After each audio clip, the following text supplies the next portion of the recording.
Radhe Radhe everyone. फागुन मास के शुक्ल पक्ष की एकादशी को आंवले की एकादशी के नाम से जाना जाता है और इसे रंग भरनी एकादशी भी कहा जाता है। फागुन के महीने में रंगों से होली खेली जाती है और फागुन का महीना रंगों का महीना होता है। आज की वीडियो में हम जानेंगे आंवला एकादशी के दिन हम लड्डू गोपाल की सेवा कैसे करें। आंवला एकादशी के दिन सबसे पहले तो हम अपने लड्डू गोपाल को जगा लेंगे और आंवला एकादशी सबसे बड़ी एकादशी में से एक मानी जाती है और साथ ही आंवला एकादशी के दिन लड्डू गोपाल की भी हम विशेष सेवा करते हैं। तो सबसे पहले तो जिस प्रकार अपने ठाकुर जी को आप जगाते हैं हम जगा लेंगे। उसके बाद में हम लड्डू गोपाल को जल पिलाकर या दूध पिलाकर उनका भोग लगाएंगे। उसके बाद में हम लड्डू गोपाल जी को स्नान कराएंगे।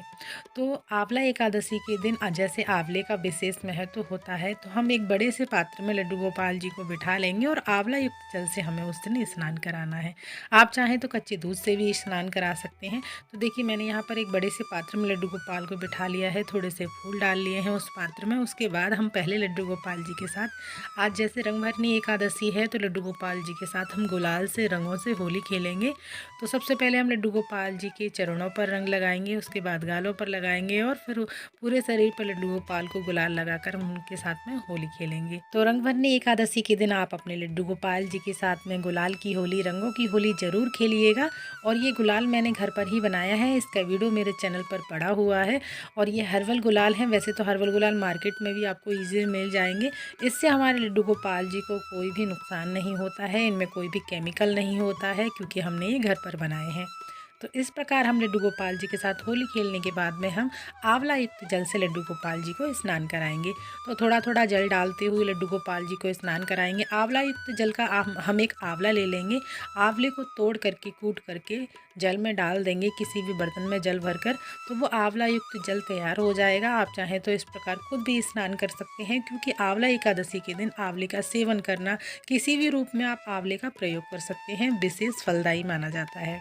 और उसके बाद में हम लड्डू गोपाल जी को सादा जल से स्नान कराएंगे और उसके बाद हम लड्डू गोपाल जी को एक साफ से कपड़े से पोंछ देंगे, उनका हम सुंदर सा श्रृंगार करेंगे क्योंकि आज आंवला एकादशी है। आंवला एकादशी के दिन श्री हरि विष्णु जी आंवले के वृक्ष में निवास करते हैं। आप आंवला एकादशी के दिन आंवला दीपदान भी कर सकते हैं। आंवला का दान करना बहुत ही लाभकारी माना जाता है। आंवले का ही लड्डू गोपाल जी को हमें भोग लगाना है। आंवले का आप किसी भी रूप में भोग लगा सकते हैं, जैसे आंवला कैंडी ले सकते हैं, आंवले का मुरब्बा ले सकते हैं, कच्चे आंवले का भी आप लड्डू गोपाल जी को भोग लगा सकते हैं। यहाँ तक कि आप अपने लड्डू गोपाल जी को आंवले के अचार का भी भोग लगा सकते हैं। और आंवला एकादशी के दिन आंवले के वृक्ष की पूजा आप जरूर कीजिएगा। आंवला एक औषधि के रूप में भी प्रयोग किया जाता है। आंवले के वृक्ष में श्री हरि विष्णु जी वास करते हैं। आंवला युक्त जल से स्नान करने के बाद में सादा जल से लड्डू गोपाल जी को स्नान कराएंगे, उनका सुंदर सा हम श्रृंगार कर देंगे। लड्डू गोपाल जी को इत्र लगाएंगे। आप चाहें तो लड्डू गोपाल जी को नए वस्त्र भी पहना सकते हैं, अगर नए नहीं हैं तो जो भी आपके पास लड्डू गोपाल के वस्त्र हैं उनको पहना सकते हैं। कोशिश करें कि अगर पीले रंग के या लाल रंग के या गुलाबी रंग के वस्त्र हों तो वो लड्डू गोपाल जी को पहनाएं। अगर नहीं है तो आप कोई भी ड्रेस अपने लड्डू गोपाल जी को पहना सकते हैं। सुंदर सा श्रृंगार मैंने यहाँ पर अपने ठाकुर जी का कर दिया है। उसके बाद में हम सिंहासन पर विराजमान कर देंगे और जहाँ पर ठाकुर जी हैं, हमारे प्यारे लाला हैं, वहाँ पर गाय माता तो जरूर ही विराजमान होंगी। और थोड़ा सा फूलों का आसन देकर हम गाय माता को विराजमान कर देंगे। सबसे पहले पूजा में दीपक जलाया जाता है, तो आप देसी घी का या तिल के तेल का दीपक जला सकते हैं। उसके बाद में हम लड्डू गोपाल जी को चंदन और रोली से तिलक करेंगे।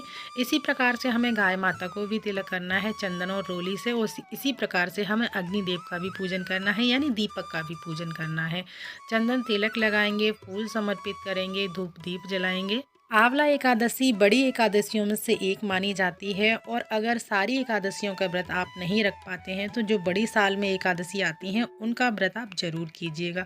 अगर आप व्रत भी नहीं कर पाते हैं तो व्रत कथा सुन सकते हैं और आंवले के वृक्ष की पूजा कर सकते हैं, जिससे आपको आंवले एकादशी का पूर्ण फल प्राप्त हो सके।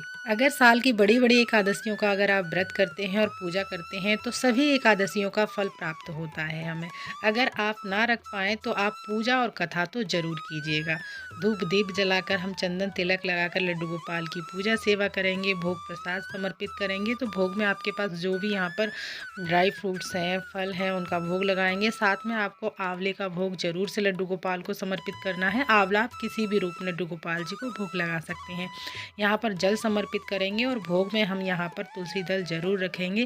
साथ ही हम यहाँ पर आंवला दीपदान करेंगे लड्डू गोपाल जी को। आप चाहें तो शाम के समय सूर्यास्त के बाद आंवला दीपदान कर सकते हैं। और आरती करने से पहले हम यहाँ पर आंवला एकादशी की व्रत कथा पढ़ेंगे। तो अपने सीधे हाथ में फूल लेकर या तिल लेकर हम कथा सुनेंगे। उसके बाद बहुत ही भाव के साथ में हम आरती करेंगे। आरती करने के बाद में हम दक्षिणा जरूर से समर्पित करें लड्डू गोपाल जी को, क्योंकि दक्षिणा हमारी पूजा में रही कमियों को पूरा करती है। तो हाथ जोड़कर हम प्रभु से आशीर्वाद लेंगे और आपकी जो भी मनोकामना है वो पूर्ण करने के लिए अपने लड्डू गोपाल से प्रार्थना करेंगे। जो लोग आंवला दीपदान करना चाहते हैं तो उनको सबसे पहले 5 दीपदान कर सकते हैं। तो देखिए, एक मेन दरवाजे पे कर सकते हैं, एक तुलसी माता के पास कर सकते हैं, तीसरा आप अपने लड्डू गोपाल के पास कर सकते हैं, एक बाहर शिवालय जाकर यानी विष्णु भगवान के मंदिर जाकर आप दीपदान कर सकते हैं, और एक अपने आंवले वृक्ष की जहाँ पूजा की है वहाँ कर सकते हैं। तो आंवला एकादशी का व्रत 27 फरवरी को रखा जाएगा और आंवले पेड़ की पूजा का शुभ समय है सुबह 6:48 से लेकर 11:08 तक। इस बीच में आप अपनी पूजा कर सकते हैं और व्रत का पारण अगले दिन यानी 28 तारीख को किया जाएगा। सुबह 6:47 से लेकर 9:06 के बीच में आप व्रत का पारण कर सकते हैं। वीडियो में दी गई जानकारी अगर आप लोगों को अच्छी लगी है तो प्लीज़ कमेंट में राधे राधे जरूर लिखिएगा। साथ में हमारे चैनल को सब्सक्राइब जरूर कीजिएगा। फिर मिलते हैं अगली वीडियो में, तब तक के लिए राधे राधे।